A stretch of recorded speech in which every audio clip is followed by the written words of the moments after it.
Hello guys, and welcome back to the channel. Now, believe it or not, it's 1st of October.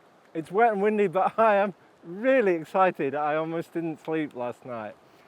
And you might be wondering why, why get excited on a wet and windy day? You're not going to take great photographs. But I'm going to try and prove you wrong today. Now, you could stay indoors and do a creative photography project on a day like this. And frankly, who could blame you? But you could get out and try something else. I mean, if you're into landscape photography, you're not gonna get beautiful days with fabulous golden hours and blue hours and sunrises and sunsets every day. But certainly in this country, in England, you're gonna get plenty of wet and windy days, especially when we get into the autumn. So I'm just gonna wipe the raindrops off this lens here. And so one thing you can do, well, you could go out into the woodlands. I've chosen something probably a bit less sheltered. We're going to go and see a waterfall, but not just any waterfall. We're going to see the fabulous Courtly Spout. Now this is 200 meters of drop. It's the highest waterfall in England. And we're going to have a walk up to that and see what we can find. So let me show you. Here's the River Rothay, and as you can see, we've had quite a lot of rain over the last week, so it's building up. It's looking quite stormy, and I've never seen Courtly Spout when it's had a lot of rain in it. So I've only ever been here before, really, in the height of summer. And it's not had much rain in, and I'm really excited to see what it's going to be like when it's full of water. I think it's going to be quite dramatic, I hope. And you can probably see on the hills there, there's mist coming down, there's fabulous moody skies. So we're definitely going to get some nice atmospheric shots. So we've got about a mile and a bit to walk. Got my faithful companion Obi with me, and we're walking, unfortunately, right into the rain at the moment. The forecast was for it to get a little bit brighter as the day goes on, so we might get a sunny spell if we're really lucky. If you're new to this channel, I'm Richard Gill. I'm a professional photographer, and on here I give tips and tricks on how you can take better photos. If that sounds like something you're interested in, then why not subscribe to the channel?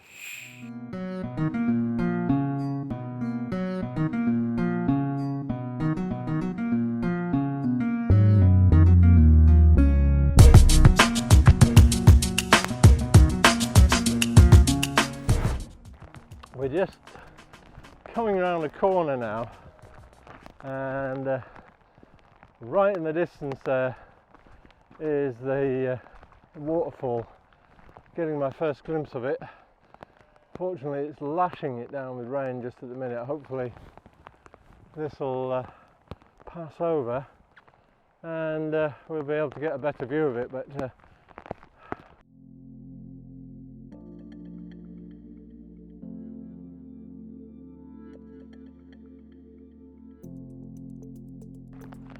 I'm going to walk a bit closer and see if I can find a nice spot to get a few snaps. It's actually quite nice from back here with all the clouds and everything and the rain showers coming across, but I'm going to I can come back here later on my way back. So I'm going to walk closer, see if I can find a good location and get set up for my first shot.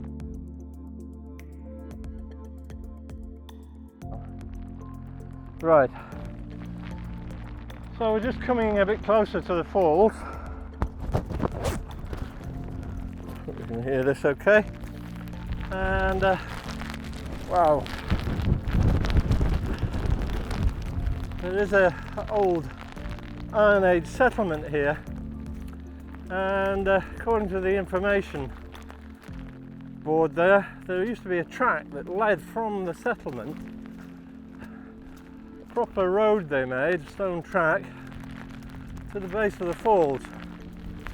So clearly they regarded them. Wow, this rain is horrendous. I'm going to just turn the other way a minute. They must have regarded these falls as something very significant, and that's why they built the track to them. It stopped at the bottom of the falls. So what it meant to them, nobody really knows, but I think when we see them, we'll find them special, and anybody would be pleased to see them.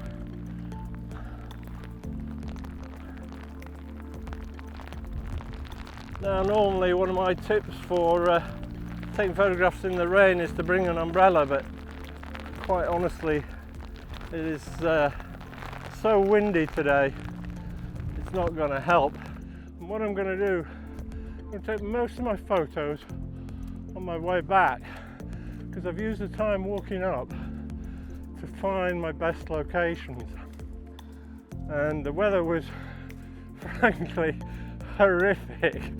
It really was raining sideways, strong gusts. The rain was almost like hail. It was hitting us pretty hard. Poor old Obi, he got absolutely soaked. He's happy. He likes being out here. So I've had a chance to suss out a few locations. And now the weather's brightening. It's going to work in my favour. When I come back, we might even have a tiny bit of blue sky appearing. So I think what I'm going to do is walk up. I'm going to walk up by the side of the fall, set up and take a few little close-up details. Now normally with waterfalls, you try and do a long exposure, create that dreamy feel to the water. But I think also when the waterfalls are full and they're full of power and drama, it's also good to take some with a fast shutter speed, freeze the action of that water as it cascades over the rocks. Now, one thing I'd recommend you do is steady your tripod. I'm going to hang my camera bag from it. I've got set up, hopefully you can hear me above the noise of the waterfall. I'm just going to show you the back of my camera. So I've actually got away without having to use an ND filter. It's quite low light. It's a nice soft cloud cover. My biggest challenge is actually spray from the waterfall hitting the lens. So what I've done, I've set my ISO as low as it will go, set that to 50, chosen a narrow f-stop. I'm on f14, and that's giving me a 2-second exposure. And I've got the fall just coming out the corner. I'm just going to adjust my exposure a tiny bit so it comes right out of this corner and sweeps around into the composition. I'm going to head back down the valley. Right, I've stopped here. I'm going to be as quick as I can because some really strong gusts of wind just run the tripod over and managed to catch it in time. So don't want to spend too much time, but I stopped here because there's the reeds in the foreground. So I'm going to grab this camera before it blows away. And they're giving me a bit of foreground interest, the path and then the spout up behind me. So that's what my composition is going to be. I'm going to take it in a portrait mode. I'm going to need quite a narrow aperture just to get the depth of field I want anyway. So we'll see where the shutter ends up really. I don't mind whether it's fast or slow, to be honest, because it's just going to really appear as a streak of a lightness in the photo. So that's going to be my subject. It's going to be the brightest part of the scene which your eye is drawn to anyway. And I don't need that dreamy effect for this shot, so even if I get a fast shutter speed, I'll be happy. Right, let me stop this before it blows off into the distance and costs me a lot of money, and grab my shot. So on the way up, that first view of the spout I got, I knew I always wanted to come back here and take a shot on my way back, and that's exactly what I'm going to do now.